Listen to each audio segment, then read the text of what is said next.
For thousands of years, Aboriginal peoples have used drums to call on healing spirits. But the sound of the drum itself can be a source of renewal.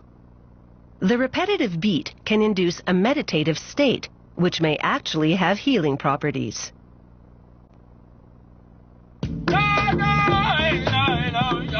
Today, a new generation beats the drum to heal body and spirit. These young men are from the Tiwa tribe of northern New Mexico. Like their ancestors before them, they chant and drum in a rhythmic appeal to heal.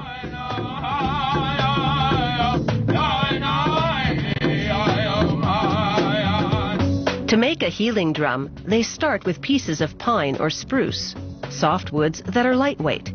The native craftsman creates an octagonal design and leaves the glued joints to dry. The next craftsman soaks a cowhide in water to make it soft and pliable. He drapes the wet hide over a drum frame, and as he does, he looks for cuts or thin patches. He arranges it so that any flaws aren't apparent. He then trims the hide. This particular drum is for powwows, so it's extra large. It's a two-sided version for a deeper tone. He pulls the wet hide to the desired tension and punches holes in the skirting. He hammers nails through the holes to tack the hide to the frame and cuts a scalloped edge. He then tacks the hide to the other side. He places another piece of wet rawhide on a spiraled blade and pounds the hide into it using a hickory mallet. This slices the leather into a long, thin lace. He extracts the lace from the cutter. After softening it with water, he takes it outside. He wraps one end around a post and pulls, stretching the leather to remove slack. It breaks at any weak points, leaving the strongest parts.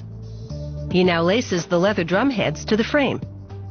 He cuts a slit in the end and pulls the rest of the lace through the slit to knot it to the drum head. He zigzags the lacing through alternate holes in the two drumhead hides. He tugs the lace as he goes to pull the leather drumheads tightly to the frame. Once complete, he knots the other end. He threads the second piece of lace through the remaining holes, creating a crisscross pattern. Paint applied to the frame early on shows through the crisscross weave.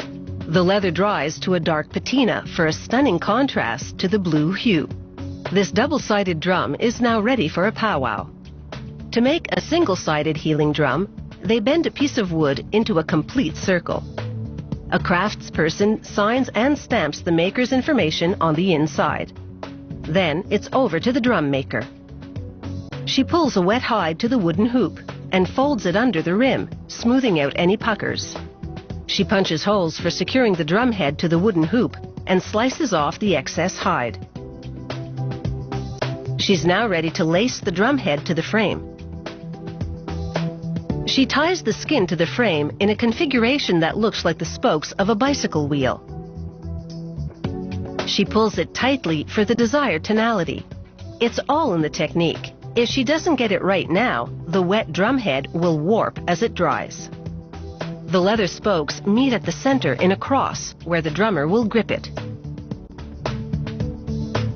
The leather darkens as it dries and the tension sets. She now weaves strips of tanned leather around the cross at the center. It's a decorative touch that also gives the drummer something more substantial to hold on to. The drummer will hook a thumb in the cross section to hold the drum with an open hand. An artist paints symbolic images on the native healing drum. She works freestyle. A few strokes of the brush produce a buffalo and then an entire herd. For native peoples of North America, the bison is a symbol of strength and unity. A corn maiden painting on a drum represents abundance. It's art designed to help one heal to the beat.